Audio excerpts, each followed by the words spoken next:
We answered this question in regards to the Muslims. Yeah. But do you hate Muhammad, peace be upon him? No, I don't hate Muhammad. I don't know Muhammad. So how can I hate him? So he's preaching something different to what you believe. So what I am against, and I'm not ashamed in saying this, I'm against Islam. I'm against Sharia law. And so the reason do you hate it because it's not come from? I hate it. Yes, as an ideology So you and as hate a system. Muhammad, peace be upon him? No, I don't. You see, you're literally. I'm saying one thing. You're ignoring what I'm saying, and then you're putting words in my mouth. So listen to my words and engage with what I'm saying, rather than just using it for your own soundbite. I do not hate Muhammad. I can't hate Muhammad because I don't know him. But I hate the ideology of Islam, and I hate Sharia law, and I hate it for three reasons actually. Firstly, I hate it because it is not true and it leads people into falsehood. Secondly, is because it leads people into degenerate behavior, such as abortion and polygamous marriage and persecuting and discriminating Christians. And three, because Sharia law is an apartheid system that would seek to make me as a Christian a second-class citizen in an Islamic state. And just as if I was trying to impose an apartheid system on you because of the colour of your skin, which is something black people have really experienced, or because of your religion as a Muslim, you would hate that system of law. I don't think there's anything wrong with me hating a system of law that wants to turn Christians into second-class citizens. So if I'm promoting that, like what the things you just mentioned, Yep. then you would hate me too, because I'm the one promoting that type of ideology and that rhetoric. Is that your question? Ready to reply. So my reply is, as a Christian, we are taught and we practice making a distinction between the sinner and the sin. And we're taught very clearly as Christians, and we do this. Everyone else in the world doesn't do this. Not everybody in the world does this, but we do. We make a distinction between sinner and sin. And what we're taught, and my brothers and sisters are confirming it for you, that they've all heard this as well, is that we love the sinner and we hate the sin. So as a Muslim, as a human being, I cannot hate you. Even if you promote that I should be made a second-class citizen, I don't hate you. I actually love you because I want you to come to the truth, to a better truth that will mean that you don't teach that. But what you teach, I will oppose. What you teach, I will oppose. I'll oppose it politically, I'll oppose it economically, I'll oppose it socially, I'll oppose it culturally, I'll oppose it spiritually. So that's a straight answer to your question. That to me, I think it doesn't really answer the question, but it does, but Thank you. The understanding is different. If I'm saying something like you should do things that are against your religion or your way of life or your culture, I'm openly promoting that and saying this is gospel. And this is what I'm coming out with. Like, for argument's sake, some people, they hate Donald Trump. Yep. They hate Donald Trump due to what he's coming out with. Yeah. And his beliefs and etc. and how he's going about things. Yep. And they say because of what he's coming out of, what he's promoting, they hate him. Yes. They hate what he's coming out of and they hate him. It's part of him. Yeah. His rhetoric, his way of thinking is part of him. Yes. If Muhammad, peace be upon him, is doing things that are against your religion and he's pushing things that are against what you are about as a Christian, and saying that you should worship someone that you shouldn't worship according to you, then surely you would hate that and hate him for doing that. So to reply to your point, as a Christian, this is exactly why I am convinced that Christianity is a better way of life than Islam. Because Christianity permits me a more flexible mindset. Because I and I would correct all of those people that hate Donald Trump. They might, I would say, if you want to hate his ideas, fine, hate his ideas, hate his policies. Oppose them, but don't hate the man. Don't hate the man for the game, right? You play the game for what it is. And what I think is that we need to make a distinction between a person's behaviors and the person themselves. So for instance, using a different example, I hate the fact that some people are addicted to alcohol, right? But I don't hate someone because they're addicted to alcohol, right? I hate the fact that we live in a society that promotes premarital and extramarital sex, and there are people that celebrate that. I don't hate them because they celebrate that. I hate their celebration. But what I seek to do is to call them to a better truth. And the thing is, if you want to call someone to a better truth, it would help you a lot if you actually respected the person. And the problem with hate is that it undercuts respect.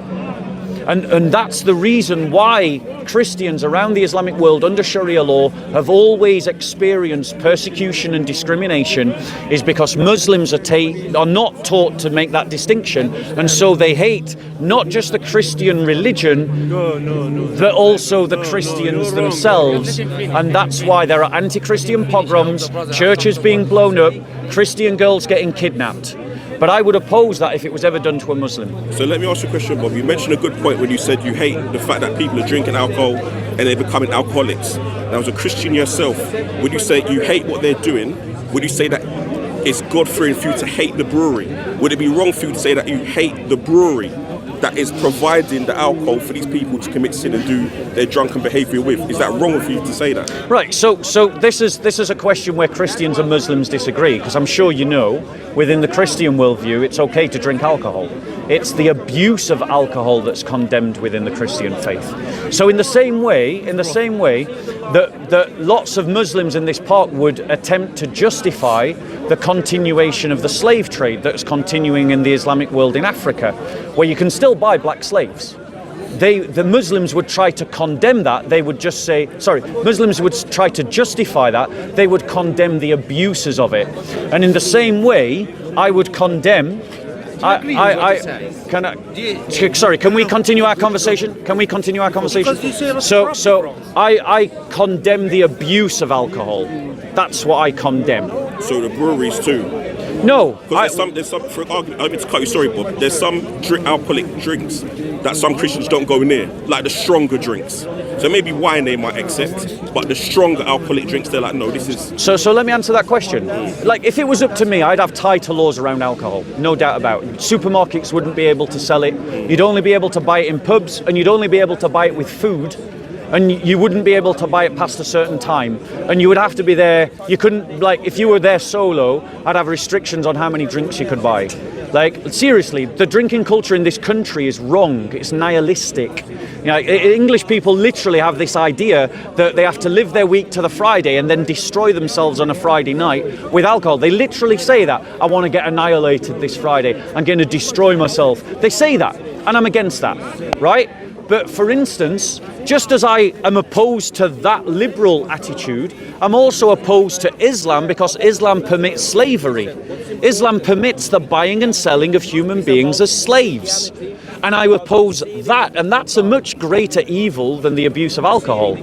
A much greater evil. So wasn't some of the Christians doing slavery in the past? Yeah. And they was backing it with biblical scriptures, talking about the people of Ham are cursed and they're second rate, etc. Yeah. So let me address that question. Do you see? They're proving exactly what I said. So to that brother that said that I was making it up, there you go. That's the kind of the behaviour that I'm attitude. Are you focusing on me? Just ignore him. He's got no manners. He's got no manners.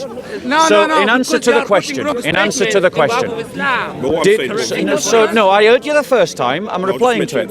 No. I see their brother was saying amen, hallelujah. I wasn't saying nothing to him. Yeah. But he wasn't doing what he's doing. Fair enough. Right. But he wasn't doing what he's doing. Right? My point to you is, did Europeans do slavery? Yes. Did we abolish slavery? Yes. Have Muslims done slavery for 1400 years? Yes. Have they abolished it of their own free will? No. The only time the Islamic world abolished slavery was when the Western world pointed a gun at their heads and said, stop it or we'll bomb your cities. That's when the Muslim world stopped slavery. Saudi Arabia has practiced slavery for 1400 years.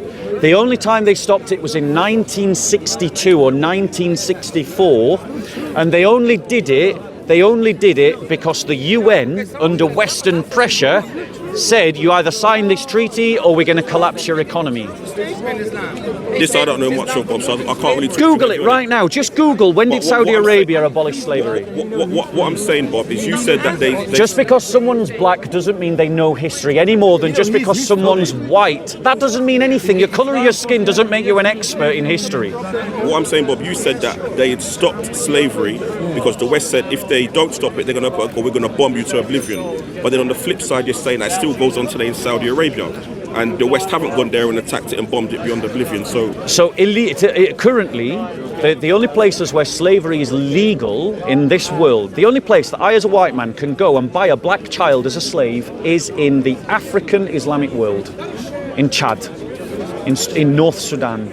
These are places where I can go and buy a black child as a slave today for less than a McDonald's. So why hasn't no one bombed them? You said that the West have because stopped it because threatening them with because annihilation. the liberal progressives at this moment in time, they don't care about justice. So it was an empty threat then, basically. No. What I'm talking about is when the Ottoman Empire was forced to abolish slavery. They did it in the 1800s, and they did it because the British Navy said, the British said to them, the British and the French, they said, if you don't stop slavery, we'll bomb your cities. But it's still carrying on today. Yes, in the Islamic world, and what I'm trying to say to you, no one's bombed him. And what I'm trying to say to you is that that's a problem with Islam. No, it's a problem with the West, because the West So is so bad. so it's the West's fault that the Islamic world has continued the slave trade. No, what I'm trying to say I agree. We should be harder on the Islamic world. What I'm saying is that you're saying that they threaten them that if it's going to carry on, that they're going to bomb them. In the past. What you're saying is it's still carrying on today. It is, yeah. So I'm saying, why have they not bombed them? I agree. The Western world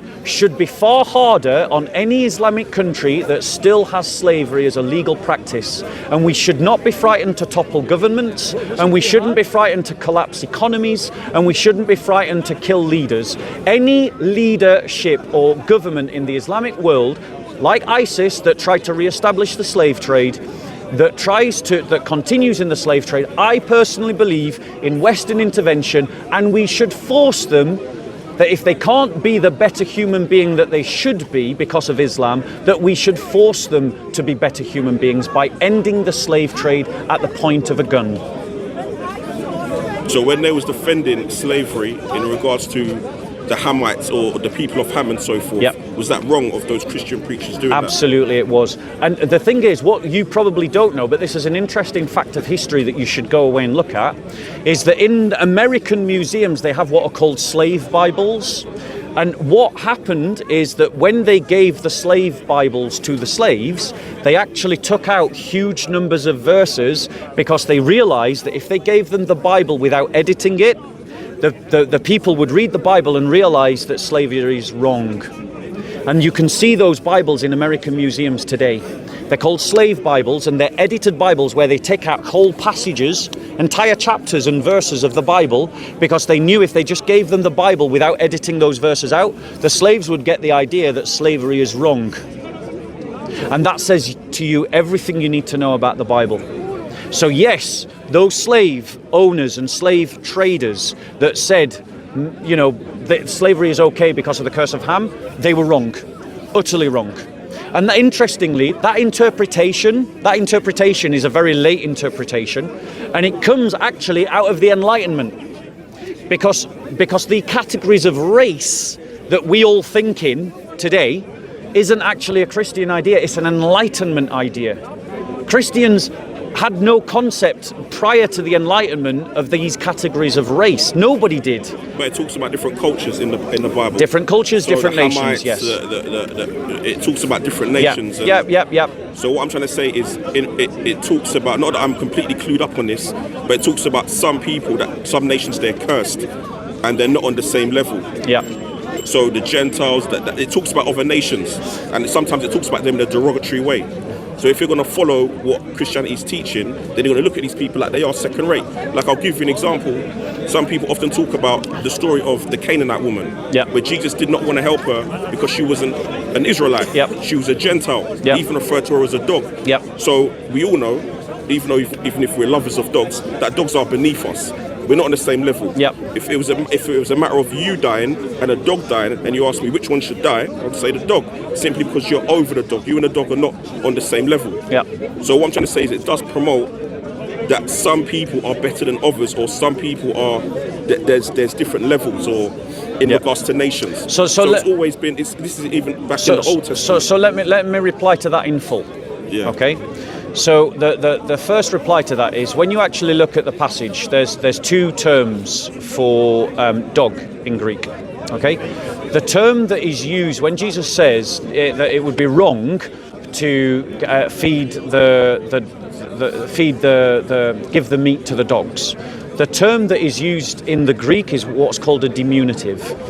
A diminutive, we have it in Spanish, and I'm bilingual. Spanish is my second language. A diminutive is not always an insult.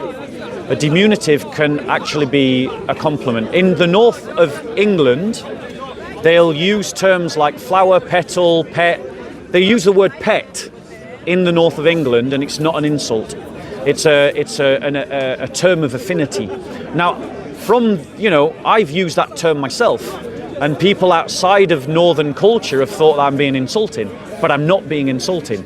And that's actually what's happening when Jesus uses that term dog to the woman. He's using a diminutive that isn't an insult, it's a term of affection, in the same way that in the north of England, they say, hey up love, hey up pet, hey up petal, right? It's not an insult, it's an informative term. Now, hold on one second, because if you're going to say that this is a problem, then you should, if you're consistent, have a problem with Muhammad who said that Satan looks like a rusky black man. Muhammad who said that you should obey your leader even if he is an Ethiopian with a head like a raisin. Now, that is kind of insulting language that Muhammad used of black people, right? And so the reality is, bro, if you're going to condemn that, then you should condemn Muhammad. You should condemn Muhammad.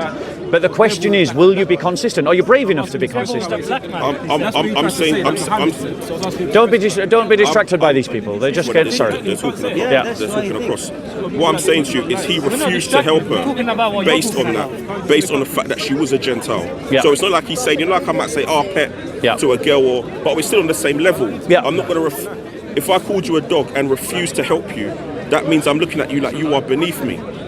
Did he help her? Yeah, them Gentiles are dogs. Right. Eventually, but she had to beg for help. If you look, and usually, sorry, Bob, let me just finish. Yeah. If I ask any Christian here, anyone, even these ones here right now that are hearing our discussion, if I ask for Jesus to help me right now, if I come to Jesus, will he help me? Will he embrace me? They'll all say yes.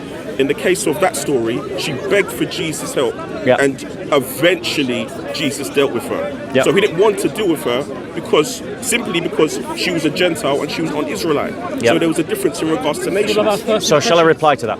So the actual. Sorry, I don't mean to cut you. The point I'm trying to make is that when you say that he was saying it in like a nice way, it's clearly in that reference it wasn't nice. So let me reply to that. Yeah. It clearly was nice, and we know that it was nice because.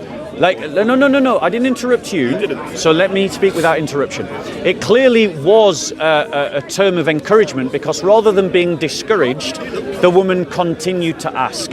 And the reality is, if you speak to any Christian who's mature in their spirituality, they will tell you that no, Jesus doesn't always answer your prayers. He doesn't always give you what you want, because sometimes he either wants you to ask because it draws faith out of you, or it's not good for you, the thing that you ask for. And so Christians understand that Christ taught persistence in prayer. That's one of his key teachings. That's the parable of the widow and the unjust judge. One of the parables that Jesus is teaching is about persistence in prayer.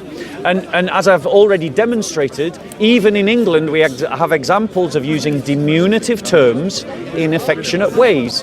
And you're simply, and the Greek term is a diminutive.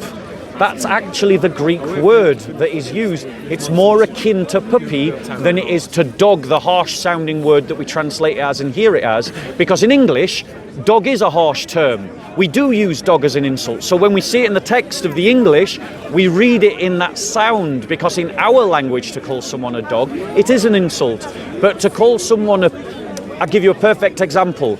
Often male lovers of women will call them kitten, but it's not seen as an insult. Like, kitten, they'll talk to one another with these affectionate terms, using diminutives. So I've given you plenty of examples to demonstrate it's not necessarily an insult. Secondly, Christ did answer her prayer. That's the important thing. And if you actually look at that exchange and that dialogue, yes, she was persistent in her prayer, and Christ was drawing out that persistence from her. Why? But I noticed that you haven't addressed my point, which is that Muhammad, listen to these words. He said that, using an example of when you should obey your leaders and how you should obey your leaders, he was saying that you should obey your leader even if they are an Ethiopian with the head like a raisin. Now think about what that means. He's essentially saying that even if the worst kind of human is your leader, you should obey them. And what did he define as the worst kind of human? An Ethiopian with the head like a raisin. Now, that's obviously a contextualized racist. It's like me saying you should obey your leader even if they are a convicted paedophile. Do you see how that sounds? Because that's what Muhammad was doing. His context, in the context into which he was speaking, the lowest category of human being in pagan Arab culture and amongst the Muslims was the black guy. Prove it. And he's saying, obey your leader even if they are an Ethiopian with a head like a raisin. So you shouldn't just avoid that. Muhammad sallallahu alaihi wasallam never did none of that, brother. If he did, prove it. Prove it. And I'll say, you know what, you're right. Don't listen to these trolls. Don't listen to the facts, the logic. Don't listen to these upset trolls. Don't listen to these upset trolls. You just press on with your conversation, bro. That's what he's saying. Their bad manners should not affect you. You should be able to continue with your conversation. If anything, you're doing much worse than what I'm doing.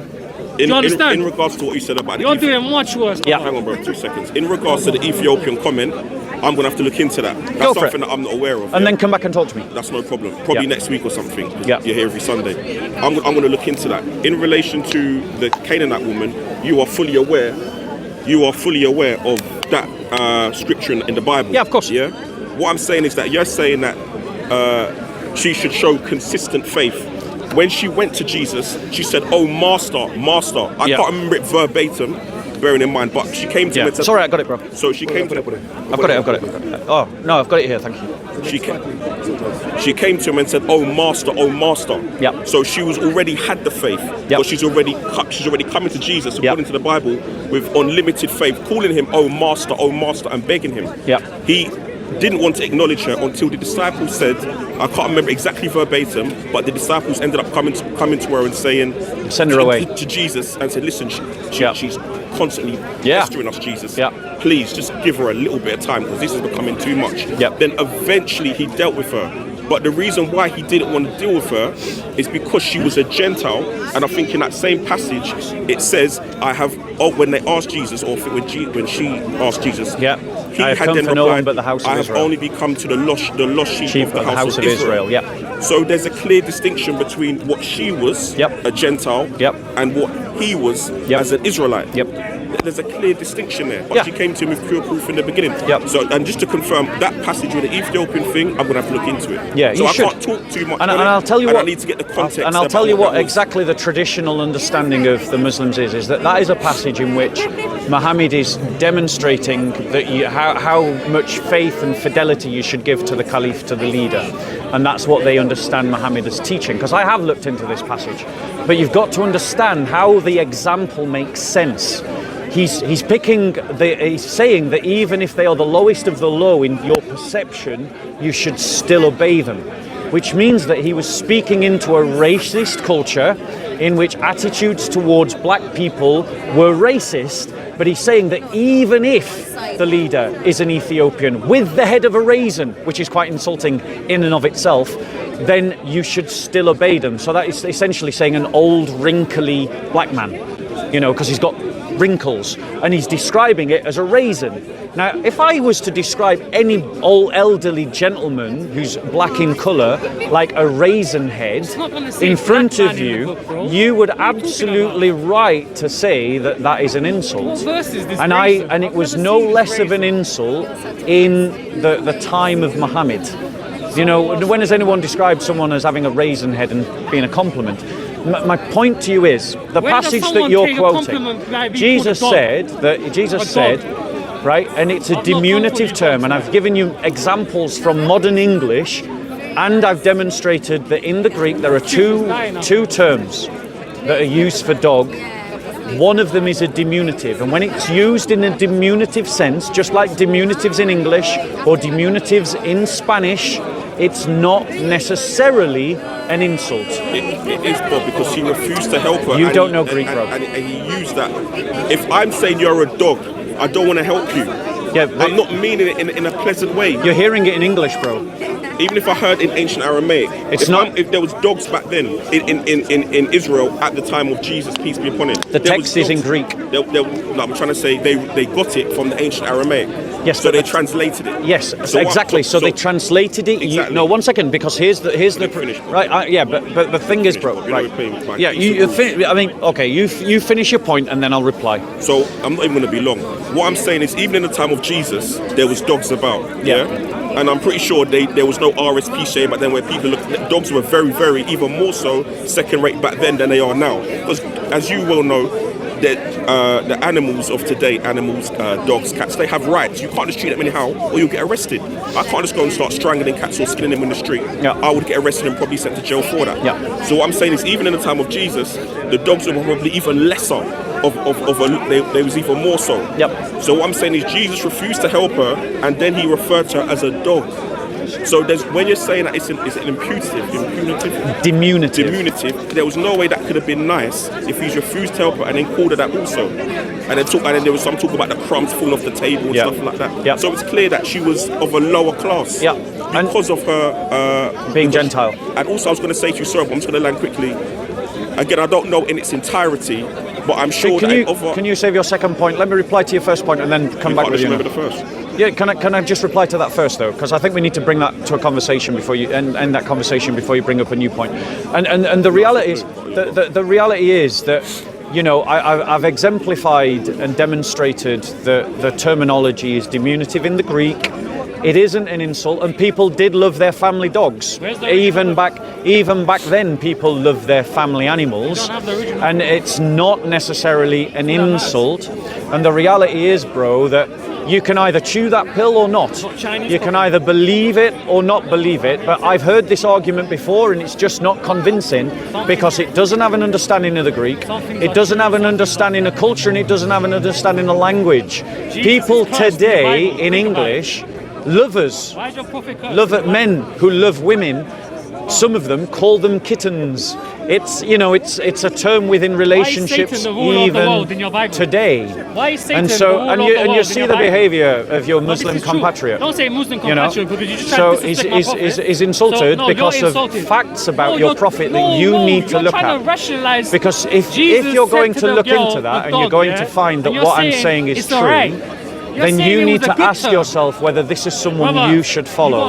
And I would say to you that it isn't. The fact of the matter is, Christ did help the Gentile woman. Christ did not speak in Greek. He answered her prayer. He did not speak in Greek. And in the parable of the unjust judge, when the widow persistently pestered the unjust judge in that parable, he was using it as an example of persistence. Because what Christ wants from you, brother, what Christ wants from you, and what he wants from me, is that faith is something that pushes us outwards, that it makes us grow in virtue and it makes us grow in truth. And Christ in the example of what we're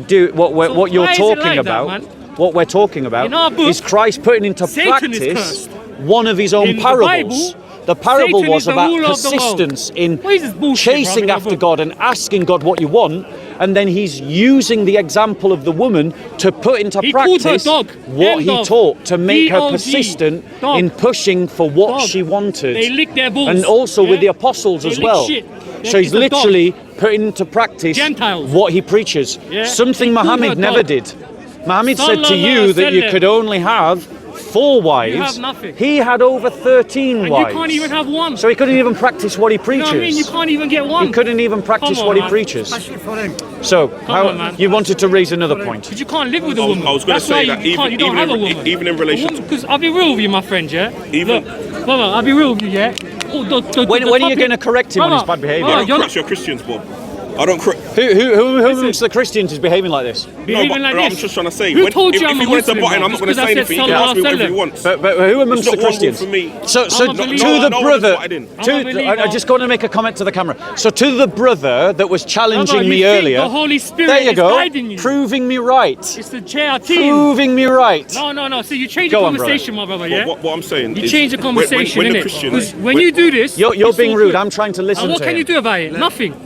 When can't do nothing. All you can do is walk away. You were that. Aren't you Come that on, silly man. boy that tried Don't to say talk silly about? boy. You're my height. You can go Hackney. I can knock you out, my G. Don't say boy. Weren't you that silly Do boy not say that tried boy. to challenge me If over you're there saying silly boy- and talked about his cock on camera? This is what Weren't these you that Christians guy do. over there? Why are you mentioning cock, bruv? Because I think you were the guy that did Bruv, it. there's kids around. You sound like it. It sounds like You it. need to understand this, Go yeah? on. You're a You were saying. disgusting guy. You talk about Go on. cock, yeah? You talk about dicks and shit. You talk nothing Keep about your Jesus. hands to yourself. Yeah, my bad, Keep yeah? your hands to You talk yourself. nothing, you talk Go on. nothing good, man. Go on what? You're trying to kiss him or something, but I'm trying to listen to him and you're being rude. No, you're not, Go because on. you're not listening to him.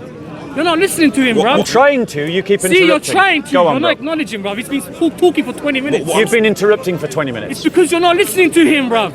Go on, bro. Changing the topic, man. That's why he's not interrupting me. Because he knows you're just waffling. Yeah, well, he's not interrupting you because it seems what? that That's no your matter opinion. how bad Nah, you man. behave, You're just making no it up at one the wants spot. to put you in your place amongst your Muslim brothers. You've just made that up at the spot. What I'm That's saying, not Bob, what he thinks. what I'm saying, Bob, So you yeah, lie go all on. the time, The man. reality is Speaker's Corner, You're a isn't born it? of course. liar, Everyone man. can Big chime man in. thing. Yes, You're of right. course, Your of course, Christians of course. haven't said anything. You're right. Even when the You're guy in right. the red jacket was saying Amen, Hallelujah, and all that jazz. Look. I didn't say anything to listening him which to him you're a now? witness of. Yeah, he wasn't interrupting. He wasn't, but he was saying what he was saying he out wasn't? loud, Yeah. and I didn't This say what I anything. mean, He can man. feel free to say what he wants. Liars. If somebody wants to chime in and say You're something, absolutely right. they can Speaker's say Corner, it. he has the It's- right it's to heckle. Speaker's That's Corner. what it is. Yeah, But what I'm absolutely. saying That's is, the deal. Yeah, in the Bible, it specifically says that the Israelites were God's favored people. Are you Yes, Israelites? yeah. Yes. Are you Israelites? So what I'm saying You is speak that Hebrew. No, you don't. what I'm saying is that You don't there follow is a him. clear distinction that not everybody is the same. Right. Because God said out of all the nations on the earth, the Israelites were his chosen or his most favored people. Yep. Israel is smaller than England. Yep. It's tiny. And you guys It's a were tiny classed as country. dogs, So what Gentiles. I'm saying is that there is a distinction between nations. Yep. We're not saying Even it. according The Bible is. to the Bible. Okay, can I reply to And that? even the Quran says that as well. Can I The reply Quran to says that Israel was God's favored people Yep. above all nations. Yep. Clearly says this. Yep. And all the prophets, I think, starting with Moses. Yep. Because I think Abraham and Noah wasn't Israelites, so we're not too sure where their lineage stemmed from. But from, was it Abraham? It started from the tribe of Judah. Yeah, the tribe of Judah was Abraham, Isaac, and Jacob. Yeah. Brother, from Abraham that wasn't a Jew. No, brother, No, focus he on wasn't. me. No, he wasn't. Focus on me, please. But his descendants, Yeah. they became. So what I'm saying is that there is a clear distinction. Muhammad Yeah. is, So if Jesus is saying that there's a clear distinction as well, he's not entirely wrong. So can I reply to that? Yeah, full. So the reality is, the reality is, Christ at the end of his life, he sends out his apostles, and he doesn't just send them out to the lost children of Israel. He sends them out to all nations to teach and baptize in the name of the Father, the Son, and the Holy He Spirit, didn't say all nations. teaching them to follow his commands. Right? That's what Jesus says in the Gospel of Matthew, chapter 28. You can go and check it out for yourself. These Muslims are just ignorant. Now, the thing is, when Paul writes his epistle to the Romans, he says that we are to be, that we, the Gentiles, that's me and you, are grafted onto the vine of Jesse, which is the vine of Israel. So we're grafted on. Now, do you know what grafted means? Fuck what happens in this world. We're going to see what happens. It's an after, man. agricultural term. What you do is you cut away to the lowest part of the says in the branch. Bible what happens. You cut It a says- notch in the branch, Get away and then from you me, take a he's gonna say. different plant Get away with from different me, he's fruit, gonna say. and you put that onto the root and Casting the demons stub out of my name. of the other Get plant, away and you from me, bind he's it gonna say. together. And then what happens is the two join together, and the root and the stub Stuck, bro. feed the branches of this other tree, and that's how he describes the relationship of the Gentile to Israel. So we are grafted onto Israel. So to the question, does Israel in the Old Testament have a special place? Yes, but obviously as a Muslim you can't criticize that, because according to the Quran, the Quran affirms that same teaching. Not read the book, But so in you the can't new make covenant, opinions about it. Christians believe that Gentiles like me and you together can be grafted into Israel, so the that second covenant? Jesus that called it's you in the new Gentiles covenant. gods. Yes. No, is that the second It's one or the the old Bible. one of Moses? Yes, that's the new covenant. It's the new covenant, yes. So in that new covenant is something where we become the Confederacy of Israel, where you and I become joined together. But the point is, when I look at Islam, what I see is a religion that teaches that Arab culture is superior to our own. Let me give you examples. When someone becomes a Muslim, usually they take on an Arab name. They bow down to an Arab city. They have to play in Arabic. They read an Arabic book. Arabic customs become normal. There's plenty of Muslims who are not Arab that start dressing like Arabs, taking Arab names. They bow to an Arab city. They go on pilgrimage to an Arab city. They have to learn Arabic. What's up? God can't understand you in English? Who says you have In to the do Christian faith, who says you have your to do culture that? and my He's culture, lying to you, whatever bro, your man. culture is, whether you He's see it as lying to you, English bro. or something else, your culture and my culture have equal dignity culture with was made Arab up, bro. culture, with Palestinian Jewish culture culture. was made up, bro. And what we are supposed to do is Pagan, all of bro. us, Jews and Gentiles, filter our own culture to make it a better culture, a best kind of culture. But in Islam, what we see is Arabization. You go and look at North Africa.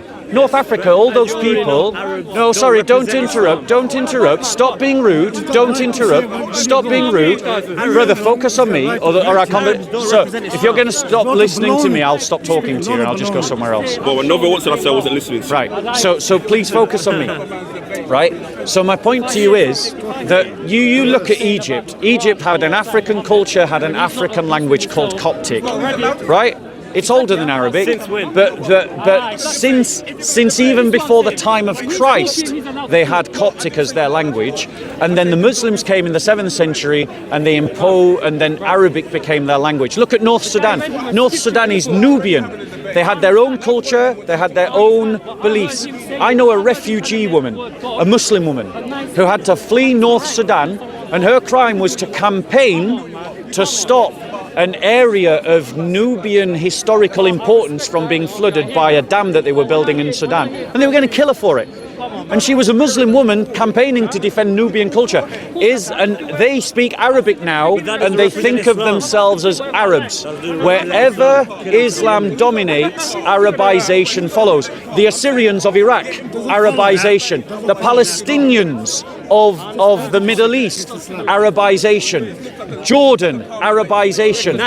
In terms of Pakistan, you've got, even now there's a debate going on in Pakistan right now, where Arabization is occurring in Pakistan, and some people are trying to fight him again. There you go. And he said nothing wrong with it. So don't talk to me about one culture being superior when, as a Muslim, you end up being colonized in your mind to thinking that Arabic culture is superior to your own. 200 years ago. Nowhere in the Quran does it say that Arab culture is superior. It says Arabs are the same as others, what the Arabs came with before, for example, in the Arabs, their tradition before was to bury their daughters. That was an Arab culture, to bury your daughters. Having a daughter wasn't good. Muhammad people came and he refuted that. So when we're doing certain things in Arabic, it's not the culture, it's the religion that we are following.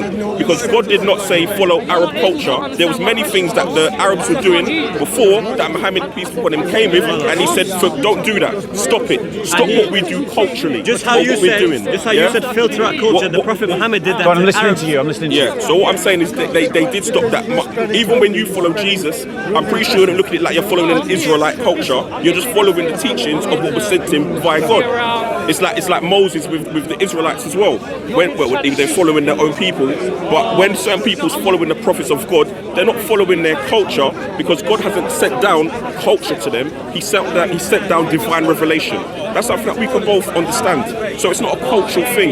If I am doing certain things like maybe dressing the way he dressed or certain things, then that's just the way he done it. If you knew how Jesus dressed, for argument's sake, just hypothetically, if you know how Jesus dressed, how he did his hair, you might say, well, this is the man that I want to follow. And you might start following that. If Jesus came every day in sandals, you might say, well, sandals look good on him. Let me just try and follow everything down to the T with him, because he's the one that's upon divine revelation. There's nothing wrong with that, but we don't follow their culture. I don't eat Arab food. Not that there's anything wrong with it. I don't eat Israelite or Israeli. Do you know what I mean? I just do certain things because what they came with, their religion in regards to God. Second of all, I was going to say, in the Bible, it talks about the second covenant. I can't remember again, I didn't really come here to preach, but I can't remember again exactly where it says it, but I know you'll be familiar. It says that I'm going to bring a new covenant to you, and it's not going to be the one of the people that I led Moses in the land of Egypt. It's going to be a new covenant. When he mentions that covenant, it said it's only going to be for the house of Israel. It doesn't say that more. No. Do you know where it is? Do you know the reference I'm talking about? Let me reply to all your points, and I will reply to that question as well. I will start with that question. The passage that you're referring to is going to be in one or two places. Yeah. If it's the Old Testament reference, it'll be in Jeremiah. If it's which one, Jeremiah? I think from memory, I'm guessing, but I've got a feeling Jeremiah 31, but I'm not sure. Could be wrong. There might not even be 31 chapters in Jeremiah.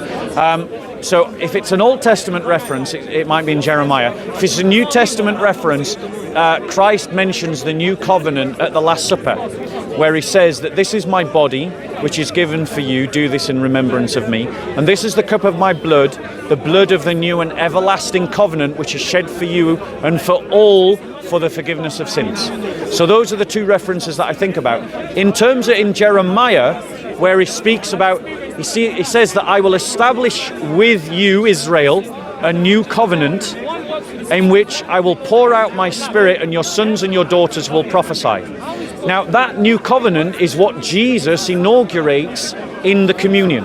But that new covenant is what he sends out his apostles into the world to teach and baptize all nations and all peoples to enter into. Can I read it verbatim? So we'll come to it, yeah.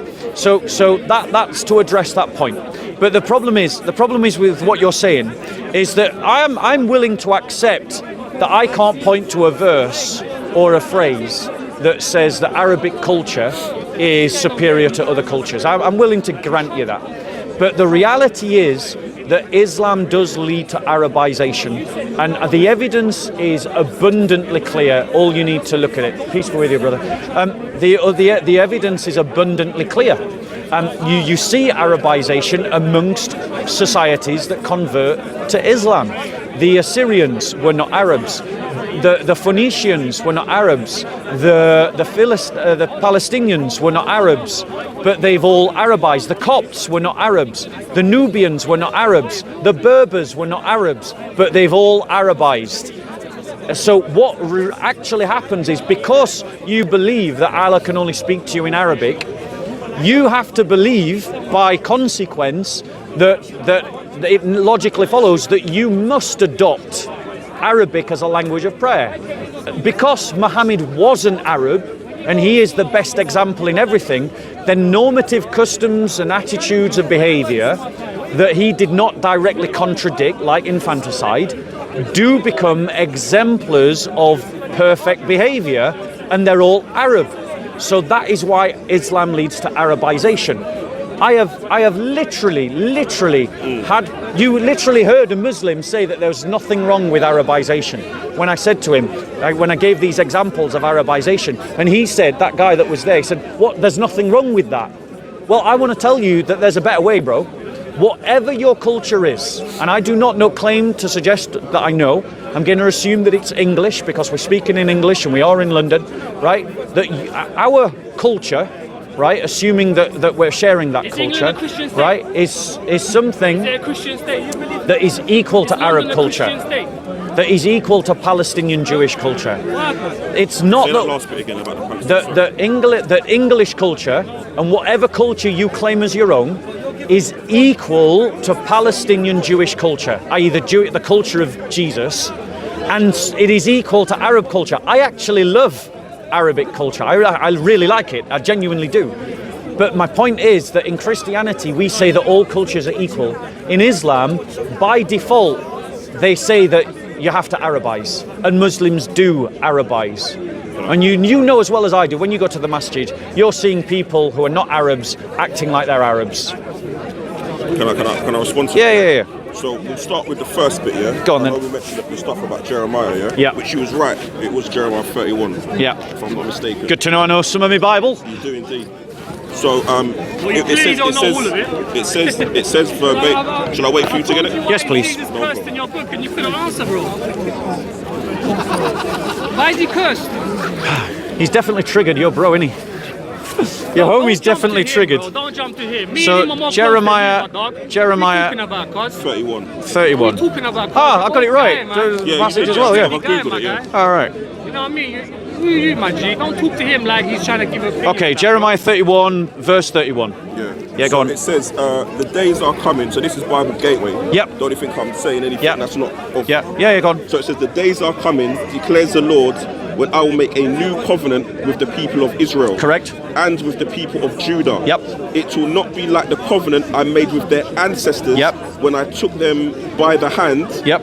and led them out of Egypt, Yep. because they broke my covenant, though I was a husband to them, Yep. declares the Lord. Yep.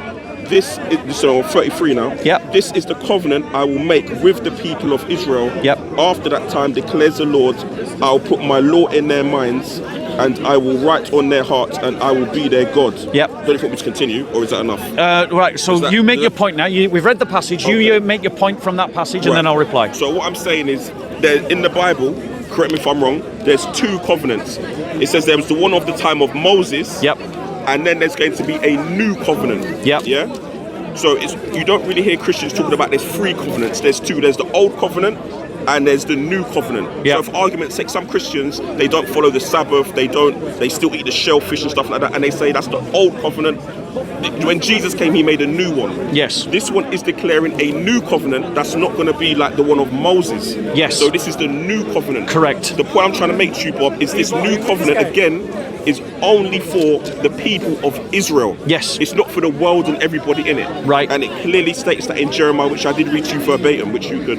Yes, I read it. So what I'm saying is, when people say Jesus is for everybody, according to this, he isn't. If they're going to claim that the new covenant came with Jesus. Yeah, you're saying Right, all so nations, let me that's reply to saying- that. And sorry, can I just mention the Yeah. Arab part? I was going to say that I'm pretty sure you're diverse with the world and what goes on, and there's many different cultures. Yeah. Like this brother, I'm assuming he's from Pakistan. Are you from Pakistan? No. Where are you from? Originally, Yeah, well, I'm your born parents. here. No, your parents. My parents, Algerian, Turkish. Okay, Algerian and Turkish. If we go to Algeria or Turkey, they've got their own way of doing things besides from the Arabs. So they've got their own traditional dish. Yep. They've got their own way of speaking. Even Yep. though it might be in Arabic, they've got their own translation, their own dialect. Yep. So there's many things that he would do differently according to his culture that maybe someone that isn't Arab does. Yeah, bro, Yeah. we're a bad man. So So what don't I'm say saying- when I do something bad to you, don't say we're all bad. Keep going, bro. So You know what I'm what I mean, saying bro? is, even You in know what I mean, Somalia, in Pakistan, Come on, cuz. in Turkey, in certain parts of Africa, there's ways they do things that are completely different to the Arabs. They might speak the same language, they might pray the same, and that's all well and good. But they've still got their culture, they've still got their dish, their food dishes, they've still got the way they do things culturally. Yep. Their weddings are different. There's Yep. many different things. So what I'm trying to say is that it's not like we're just doing everything that the Arabs do. And the Prophet Muhammad, peace be upon him, did say, an Arab is not superior to a non-Arab, and a non-Arab is not superior to an Arab. A black is not superior to a white man, Yeah. and a white man is not superior to a black man. Yeah. The only difference is in deeds, in regards to what they're doing in relation to God, how Yeah. good they are on earth, how good they're following God's laws, rules and regulations. So we accept certain things from, it's cool, but we don't take in its entirety. We just pray in the same language. So if we are all from different countries, we can all pray the same. We all understand what's going on because we have a common denominator in regards to the prayer, how it goes, Yep. and the language. So can I reply to that? Yeah, feel free. So I want to reply in full to your argument. Benita, JC, can one of you find in Romans where it says that we are grafted onto the vine of Israel? We're grafted onto the vine of Jesse. So in Luke chapter 22, right? Bear with me. It says, bear with me while I find it for you. Right.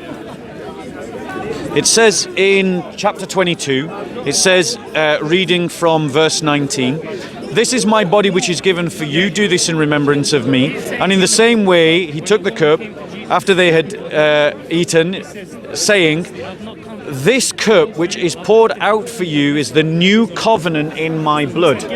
So that new covenant that's prophesied in Jeremiah, right? Jesus Christ is claiming that new covenant. Because there is only one new covenant that's prophesied in the Old Testament. It's not multiple new covenants, there's only one. And Jesus is now claiming it, and he's claiming to start it. And he's starting it at this point in time, right? So the new covenant has now begun. that covenant that Jeremiah speaks of. And when in the book of Acts, you'll remember that the Muslim trolls that were here, that were so rudely and interrupting so aggressively, they said that I was lying. When Jesus said these words, Jesus said, "All authority has been given to me in heaven and on earth," so that's clearly not just a man. "Go therefore and make disciples of all the nations, baptizing in the name of the Father, the Son, and the Holy Spirit." So he sends his apostles into all the nations to teach and baptize in the name of the Father, the Son, and the Holy Spirit. Baptism is the entrance ritual to the new covenant, right? So Paul then goes on to say, have we found it? Romans 11:11. Romans 11:11. So then the Apostle Paul says this in Romans 11:11. Let me just find it for you. Right, it says this. I say then, Romans 11:11, yeah? Yeah. I say then, they did not stumble so as to fall, did they? May it never be. But by their transgression, salvation has come to the Gentiles to make them jealous. Now if their transgression... 17:11. 11:17. Oh, 11:17, sorry. So, but if some of the branches were broken off, and you being a wild olive, so he's writing to Gentiles. This letter is writing to Gentiles. Did Paul write this one? Yeah, Paul wrote this to a Gentile church in Rome, right? But if some of the branches were broken off, you being wild olives were grafted in amongst them and became partakers with them is the Jews, of the rich root of the olive tree. Do not be arrogant towards the branches, but if you are arrogant, remember that it is not you who supports the root, but the root that supports you. So he's saying that me and you as Gentiles in this new covenant are grafted into Israel and Judah. So God establishes a new covenant with Israel and Judah, but that new covenant includes the Gentiles. So the Gentiles can participate in this new covenant that is given to Israel and Judah. Well, I think in relation to what Paul says, I mean, this is something slightly separate, but I know Paul says something completely different to the other apostles that was around Jesus at the time. Nope, it doesn't. What's that? So in relation to what's the word I'm looking for? Like foods you can eat. In relation to a lot of the things that was before, he wasn't saying things that was in conjunction with the rest. No, this is just another da'i lie. And I'm not just saying you're lying. I'm just saying that Muslims lie to one another when they say this. Bring any Muslim you like to discuss this with me, and we'll go through it systematically. What Paul was saying was, Paul's beliefs agree with what the other apostles teach. So the point is, this is just something Muslims say to one another, and no Muslim ever bothers to check whether that claim is true.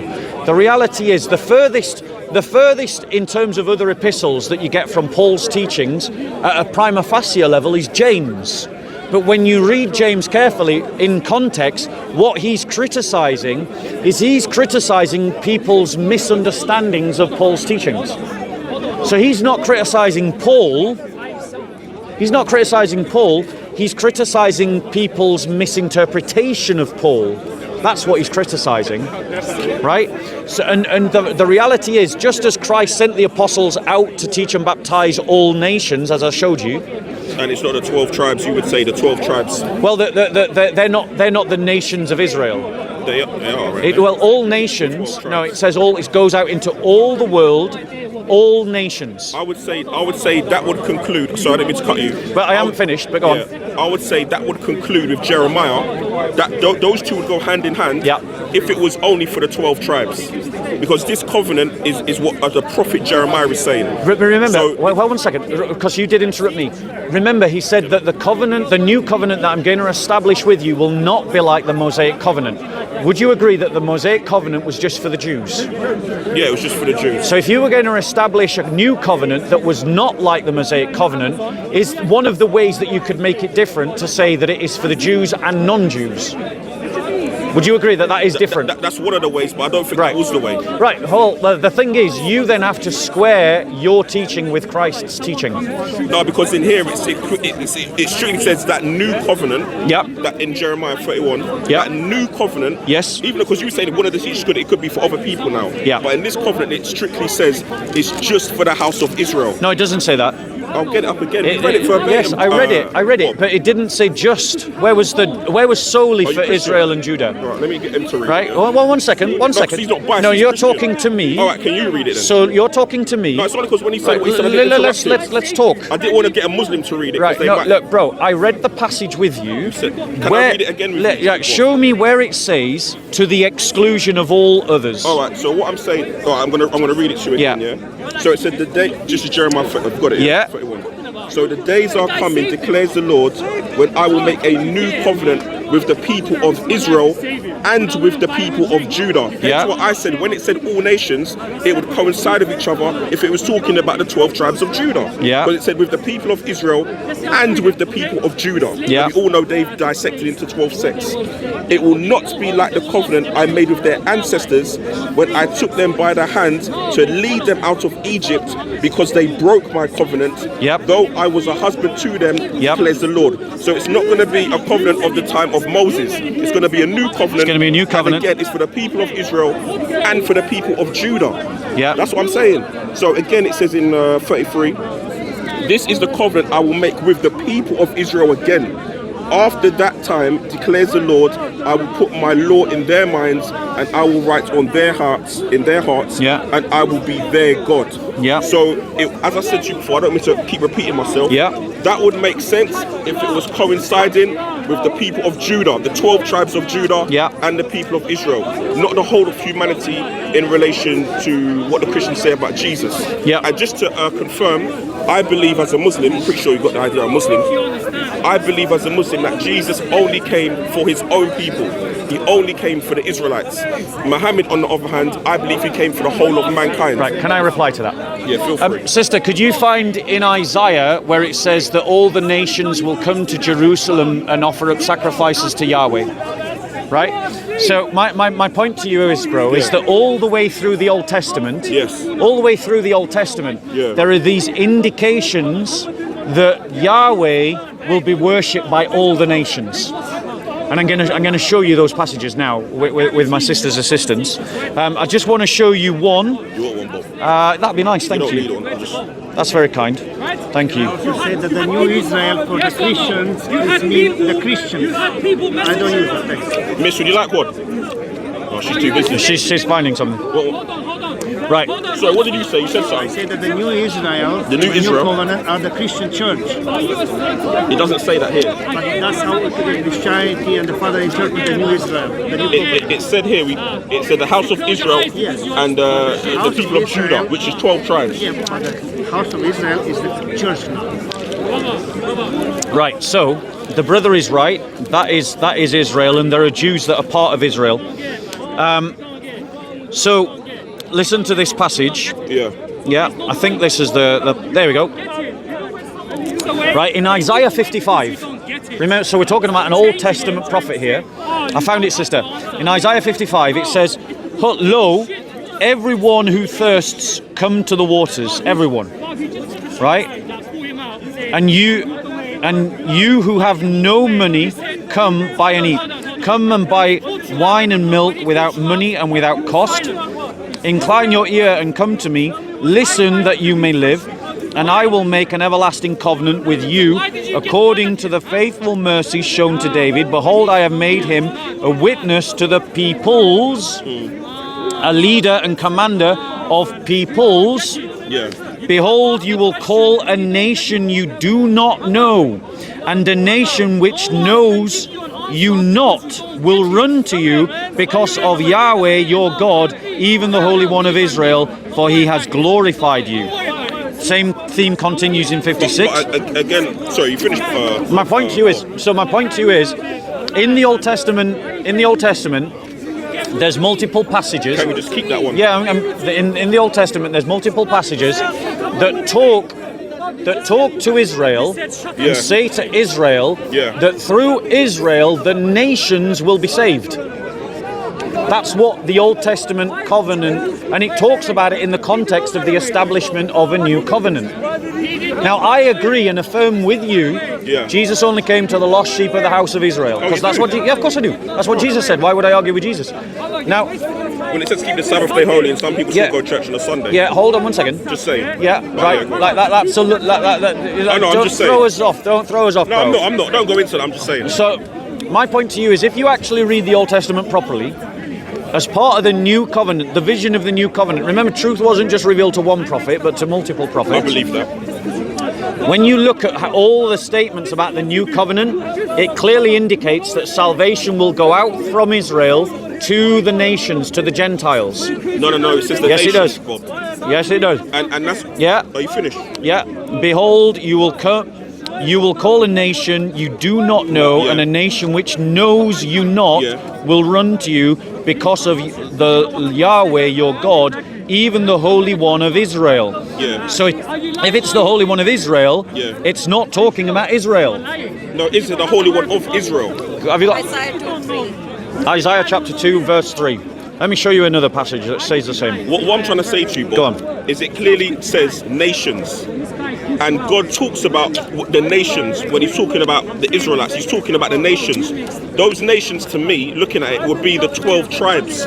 Because some of the 12 tribes wasn't around back then. So when he's saying the nations that know you, or the nations that you do not know, that might be nations further on that he doesn't know. So when it's talking about nations, it's not. When it's talking about nations, it's talking about, to me, the 12 tribes. Yep. That's what it's talking about. Right. See, what's going on? You all right, yeah? Long time. Yep. How you doing, bro? So look, in Isaiah 2:3, and many peoples will come and say, come, let us go up to the mountain of Yahweh, to the house of the God of Jacob, that he may reach us concerning his ways, and that we may walk in his paths. For the law will go forth from Zion, and the word of Yahweh from Jerusalem. Yeah. Now, look at what it says in Luke. Can we talk about that one quickly? Yeah. My point to you is, the term here is goyim. The goyim are the Gentiles. It's the non-Jews. But it talks about Jacob. Yes, the God of Jacob. Jacob again has the 12 tribes have stemmed from Jacob. No, it doesn't say that. No, but we know this. No, you don't know this. The 12 tribes have not. You're missing. 12 tribes have stemmed from where? You're missing that. Your interpretation of this text is folly. It's wrong. This text is saying that non-Jews are going to come to Jerusalem to worship Yahweh in the new covenant. Now that can't be the Mosaic covenant, because the Mosaic covenant was only for the Jews. So this has to be about the new covenant, because this doesn't align with the Mosaic covenant. So this is clearly about the new covenant. But the new covenant again. But you haven't shown me anywhere. Yeah. Show me somewhere Yeah. where it says the new covenant is only for the Jews. I agree with you. The new covenant is for the Jews. Let me ask you. But it's not. Yeah. What I need to see from you Yeah. is a passage where it says it's only for the Jews. Can I ask you a question? Then I'm going to go into it. Yeah. Yeah, go on. How many covenants are there? Thank you. Bob. How many covenants are there? Are we talking about historically speaking, or are we talking about actual that are still valid today? So we're talking the time of Moses. So that there was a covenant then. No. And there's Do you want me to number all the covenants that were made, or do you want me to number the covenants that are valid today? No, the covenants that the prophets talked about. Right. So you want me to name the historical covenants? Yeah. Right. Yeah. So there was a covenant with with Adam and Eve. There was a covenant with Noah. There was a covenant with Abraham. There was a covenant with David.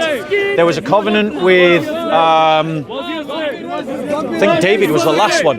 Yeah. David, the Davidic covenant was the last one before the new covenant. Yeah. The Davidic covenant was the last one before the new covenant. What I'm saying to you, Bob, is when I speak to Christians, Yeah. and I ask them how many covenants there are, they say there was the old covenant, Yeah. and then there's a new covenant. That's a layman's understanding. Yeah. So what I'm saying is, for example, like my aunt is a 7 days Adventist. Yeah. The 7 day Adventists, they still keep the old laws. Yeah. So my aunt doesn't eat pork. Yeah. She doesn't eat shellfish and crab and all that. Yeah. She keeps the Sabbath day solely holy. Yeah. She still keeps up with the old laws. Yeah. I've got another aunt that says no, those laws are abolished when Jesus came.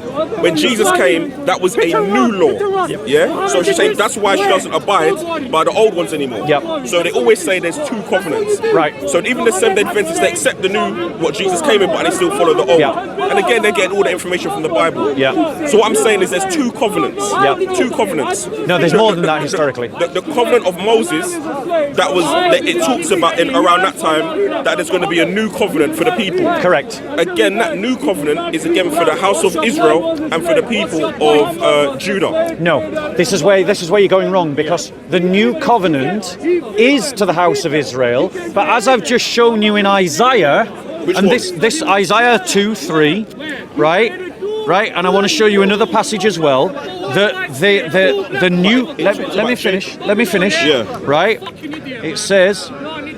I just need to keep an eye on the uncle here, because your brother's getting a bit aggressive, right?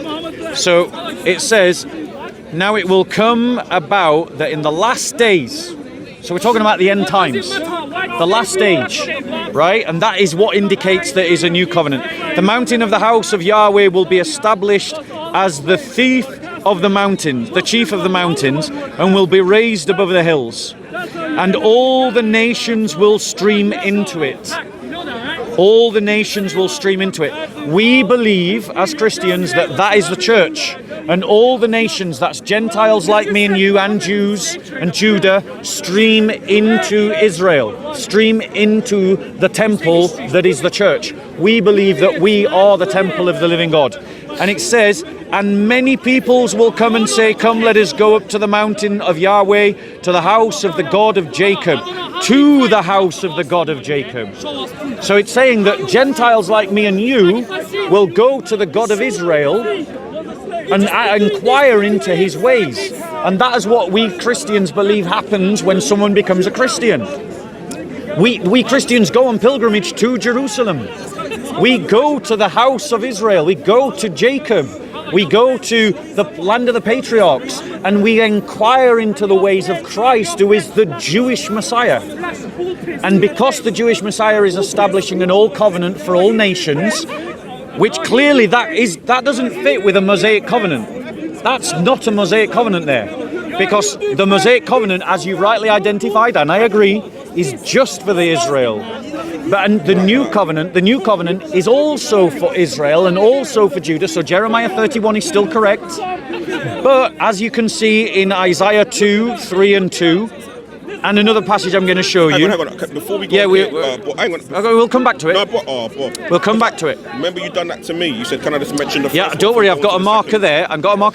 But I just want to, and I'm going to even let you reply.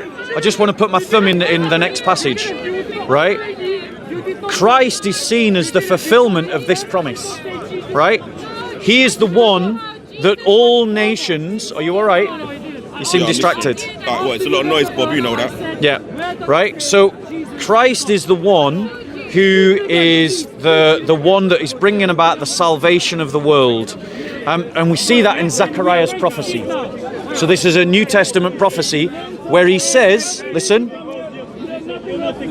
blessed is the Lord God of Israel, for he has visited us and accomplished the redemption for his people, and has raised up a horn of salvation for us in the house of David his servant, as he spoke by the mouth of his holy prophets from of old, salvation from our enemies and from the hand of all who hate us, to show us mercy towards our fathers, and to remember his holy covenant, the oath which he swore to Abraham our father, to grant us that we, being rescued from the hand of our enemies, might serve him without fear in holiness and righteousness before all our days. And you, child, will be called a prophet of the Most High, for you will go before the Lord to prepare his ways. So this is, Zechariah about John, right? But then down here it says, because of the tender mercy of our God, which is with which the sunrise from on high will visit us, to shine upon those who sit in darkness and the shadow of death, to guide our feet in the way of peace. So he's seeing John as being the forerunner to a light that will enlighten those in darkness. The Israelites did not see themselves as the ones in darkness. Can I respond? Yeah, go on. Yeah. Let me respond to this one first. Yeah. Yeah. Now it will come about that in the last days the mountain of the house of the Lord will be established in the chief. Sorry, the word which Isaiah the son of Amos saw concerning Judah and Jerusalem. Correct. So again, it's just referring to Judah and Jerusalem in this passage. But you're not listening to anything I'm saying. You have to understand, Bob, even when you mention the part about Zechariah, or Zechariah, funny enough, that's my name. When it mentioned that Zechariah was an Israelite, it's that covenant was still always about him, because they was God's favored people. So it's whether you're talking about David, whether you're talking about Isaac, these people are Israelites. So the covenant was concerning them. At no point does it say that the covenant should go for every and everyone. Again, that's what I'm saying. It's the 12 tribes according to. So, no, bro. Let me reply. No, we can talk. It's speakers call. I don't know. He's not Muslim. Abraham also got a promise by God. He said, "To your seed, to Jacob, and many nations will be blessed, and the salvation will come." So you see, so many nations, not only the Jews, to the seed of Abraham, the salvation will come, the Lamb of God. So the salvation is for all the nations, not only for one nation. But when you said many nations, brother, the Bible does talk about nations. Right, bro. But to me, so I just kind of refer to him. Well, don't worry, you're going to get your time. Because we're having a conversation, bro. No, don't worry. We're having a conversation. Bob, he's Christian. He's not No, hold on 1 second, bro. We're having a conversation. Let's finish our conversation. Can I just finish what just say? Right, well, you talk to him and I'll Bob, go. you don't have to go anyway, unless you want to go. No, I want to finish that conversation, bro. Let me address both of you. Oh God. Right, bro. Like, God bless you. Like, bro. Right. The reality. Team you. No. But the point is, bro. The point is, bro. Your point is, you're utterly ignoring what I've said to you. Listen. No. It is making sense. You're just ignoring it. No. Listen. I have not denied the fact that Judah and Israel are part of this new covenant. So that your argument's already incorporated into my argument. It's there as part of my argument. You have not yet shown me a passage where it says only Israel, only Judah, but I have shown you passages where it says in addition to Israel and Judah, all the nations. This is one passage.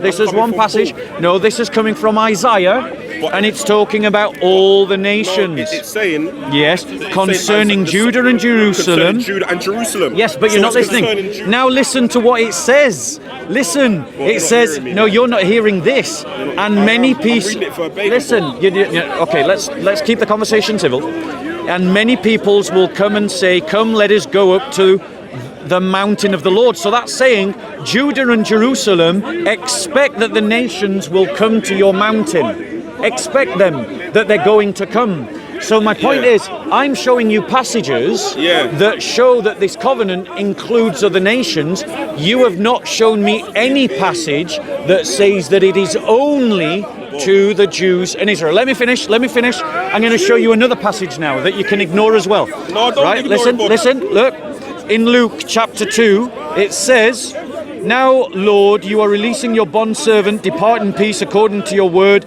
For my eyes have seen your salvation, which you have prepared in the presence of all peoples, a light of revelation to the Gentiles." Are the Gentiles Jews? No, they're not. Are they receiving a revelation?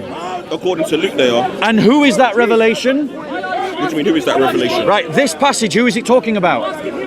It's talking about the Gentiles. It's talking about, who is the passage that this is talking about? Maybe you don't know the Bible. This passage is chapter 2. It's referring to Jesus Christ. This is a prophecy about Jesus Christ, and he's saying that Jesus Christ is a light of revelation to the Gentiles. Now, do you accept, according to the Bible, that Jesus establishes a new covenant and is a revelation to the Gentiles? No, I don't accept that. Do you accept that the Bible is teaching that? It's teaching, but I don't think it's correct. Thank you very much. So I have now established, according to my scripture, that the new covenant that Jesus establishes, that is a revelation to the Gentiles, that goes out from Jerusalem, that makes the nations come to the mountain of Jerusalem, is the new covenant. This here. Go on. You came with it. Are you finished, by the way? I just want you to show me a passage where it says only Israel. In here, Yeah. this is the word which Isaiah the son of Amos saw concerning Judah and Jerusalem. Correct. This is concerning the people of Judah and Jerusalem. Correct. And what's it saying to them? Not the Gentiles, Bob. Do English literature. What is it saying Bob, to you've them? been insulted. Not once have I insulted you, Bob. No, I'm not. You wasn't get insulted insulted on a regular basis. All right, you okay? You know you do. If I that, don't if insult that you, seemed Bob. a little harsh, I'm sorry. I wasn't trying to be Apology insulting. accepted. Right? What I'm saying, Bob, I just want to finish my point. Yeah. This is concerning Yes. Judah and Jerusalem. I agree. So it's not concerning the Gentiles. No. If I'm writing a letter concerning you and your family, that just is just for you and your, not for this man. Right. Just for you and your family is what it's concerning. Let me reply to that point. Because I agree with you that Isaiah is addressing Israel. Yes. But what you're not hearing is what he's saying to Israel. What he's saying to the Israelites, what he's saying to Judah and Jerusalem, he's saying to them that many peoples will come and say, and that word there is a reference to non-Jews, will come and say, come let us go up to the mountain of Yahweh, to the house of the God of Jacob. So non-Jews are going to come to the house of Jacob. It says here, now it will come about in the last days that the mountain of the house of Yahweh will be established as the chief of the mountains and will be raised above the hills, and all the nations will stream to it. If it's already addressing the Jewish people, then it's got no reason to say all the nations. The fact that it's saying all the nations means it's talking about other people, not Jewish people. And what I'm trying to say to you, Bob, is when it's saying all the nations, again, as we write, I think we're just not going to agree on this. But when it's saying all the nations, to me, and also to you, there are 12 different nations, all under the one seed, but there's 12 different nations. So if I'm saying there could be 12. That's the wrong. I can't use that in that context. There's 12 different nations of those people, so it widens out into 12 different segmentations. They were the 12 tribes. So that's what I'm saying. That's what I accept that to be. Right. And again, I would accept that, Bob, because again, I'm Muslim and I believe that the prophets that the Bible speaks of, taking away Noah and Abraham, Right. they were sent only to their own people.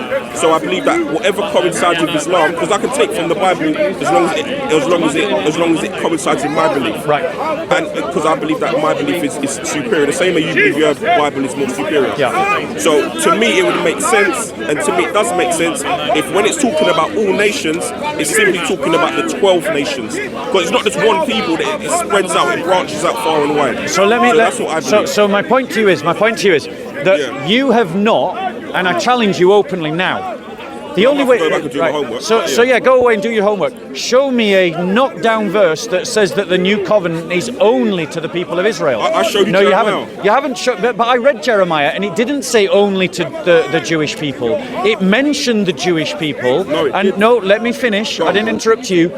You showed me Jeremiah, and Jeremiah doesn't say only the Jewish people. It says to the Jewish people that God is going to establish a new covenant. But it doesn't say that that new covenant is only to the Jewish people. And as we already agree, other prophets talk about the new covenant as well. And the other prophets talk about all the nations coming to worship Yahweh. And in the book of Luke, it says that Jesus Christ is a light of revelation to the Gentiles. And in the book of Matthew, Jesus Christ sends out his apostles to teach and baptize all the nations. And in the book of Revelations, which is a passage we haven't got to, but in the book of Revelations, it says all the peoples. In the book of Daniel, in chapter 7 of the book of Daniel, when it talks about the messianic prophecies, it says all the peoples of the world will bow down and worship him, i.e. the Messiah. All the peoples of the world. So again, that's part of the new covenant, and I'll show you that passage as well, just so you can see it with your own eyes. My point to you is, I'm going to disagree. but It's interesting hearing what you have to say the about point it. is, you're disagreeing Because you've got an Islamic polemic taught to you by Muslims, and it isn't standing up to scrutiny, and you're simply asserting it in the face of contradictory evidence. Bob, just based on what you just said there, if I ask a Jewish guy now, because they're still expecting a Messiah to come. I've debated them all the time, bro. I've never seen that. No, but I haven't really watched the channels. What I'm saying is, if I ask a Jewish guy now, I'm pretty sure there's one in the park somewhere, and ask them who's the Messiah coming for, they're going to say, if I say the Messiah that you're waiting for, because they don't accept Jesus, the Messiah that you guys are waiting for, is he coming for the whole of humanity? Or is he coming for your people? I guarantee you, Bob, they're all going to say he's coming for us and our people, and he's going to restore us onto our native land. Right. That's what he's going to say. That's not a Muslim speaking. Yeah, that's but a Jew. You remember, the same Jew will also tell you that Jesus isn't the Messiah. No, that's which fair contradicts enough. the Quran. But that's cool. But what I'm saying is, who they're expecting to come, that was revealed in their scripture. They're not the authority on Old Testament passages. What I'm saying, Bob, you're saying I'm only thinking that way because I'm Muslim. To a degree, you're right. But it's not just a Muslim thing. I'm saying even if you ask a Jew, the Messiah that you're expecting to come, based on what's written and revealed in your scripture, is he coming for the whole of humanity, or is he coming for you and your people? I actually they think will tell me that they are the Messiah that we're waiting for is coming to save us. I would actually say I've had a debate with a Jew about this, and they acknowledge that the Messiah will rule the world, so he does come for the world. No, come for his people. He comes for the world. Rule the world and come for his people. Yeah, he comes for the world. But let me show you this passage, because look, I've never heard that. Let me show you this passage. I'm prepared to ask her. Okay, yeah, go for it. Go in Daniel. Final point. Let's wrap this up because I can see you ready to go. In Daniel chapter 7, talking about the Messiah who brings the new covenant, it says these words: "And he came up to the Ancient of Days and was presented before him, and to him was given dominion, glory, and a kingdom, that all the peoples, nations, and men of every language might serve him. His dominion is an everlasting dominion which will not pass away." Now let me ask you this question. Do you not agree with me, because this is how I read this, that that's saying that the Messiah will be served by all the nations of the earth and all the peoples of the earth? The 12 tribes, Bob. That is not what it says. I know, but I'm reading what Jeremiah's saying. No, that's not what Jeremiah's saying. I'm reading what a prophet is saying. You're doing what you're doing is eisegesis. You're reading into the text something that is not there.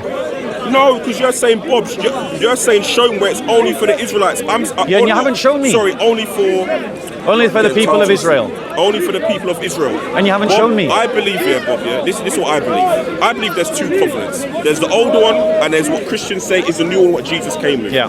I'm saying what Jeremiah's talking about is a new covenant. It's not like the one that of the people of Moses. Yeah. It's a new covenant. I believe that's the covenant of Jesus. That says again, the days are coming, declares Lord, and I will make a new covenant with the people of Israel. Correct. And with the people of Judah. Correct. I believe that's the covenant that Jesus came with. But it doesn't say, one second, because what you're missing, bro, what you're missing in that is that it doesn't say, what? No, am I shouting a bit? I feel like I'm shouting. No, you're not shouting. Sorry. What that passage there says that, right, and you've got to hear me. Right? Like that, I agree. God is establishing a new covenant with Israel and Judah. Only. No, it doesn't say only. Where's only in that passage? I will make a new covenant with the people correct. of Israel and with the people of Judah. Correct. That's so all it's talking doesn't about. say it doesn't say only then. Well, we are playing semantics. No, I'm really not. It says when I will make a new covenant. It talks about the people the covenant's with. With the people of Israel and with the people of Judah. Right. It will not be like the old covenant. Correct. The old covenant. What was one of the unique features of the old? What was one of the unique features of the old covenant? What do you mean? There was loads of there was loads of unique, but the key feature of the Mosaic covenant was it was only for the people of Israel. And it says, it states here again, a new one's going to be for them as well. But it says it's not like the Mosaic covenant. It isn't. Yeah, you're right, Bob. Thank you. But then it also says, Bob, can I finish? I don't mean to cut you. Wait, because the thing is... Bob, can I just make this point? Yeah, go. Please, sorry. Yeah. I know you want to go too. When I will make it says here it's going to be a new covenant. It's not going to be like the old one, it's going to be a new one. But the same rules still apply. It's going to be with the people of Israel and with the people of Judah. Yes. It will be with just those people. It won't be for the Gentiles. Right, but hold on. There's a couple of things you're missing there. Firstly, that passage doesn't say only. Secondly, it does say that it's not going to be like the Mosaic covenant, which was only for the people of Israel. And thirdly, that passage doesn't tell you the content of the new covenant. It doesn't tell you the content of the new covenant. It doesn't say what's in that new covenant. For the content of that new covenant, you have to look at the other passages that I've tried to show you. And the other passages that I've tried to show you, I'll list them for you again. Isaiah 55, Isaiah chapter 2, verses 2 and 3, Isaiah 55, the entire chapter, Daniel chapter 7. And in those three Old Testament passages, when it talks about the new covenant, it makes it explicit that that new covenant is going to be for everybody, that everyone will worship Yahweh's God. And then in Luke, I showed you that Jesus is called a revelation unto the Gentiles. Jesus himself says that he is establishing the new covenant, and he sends his apostles out to the nations to teach and baptize. None of those passages that we've read, not one of them, ever says it's just the 12 tribes of Israel.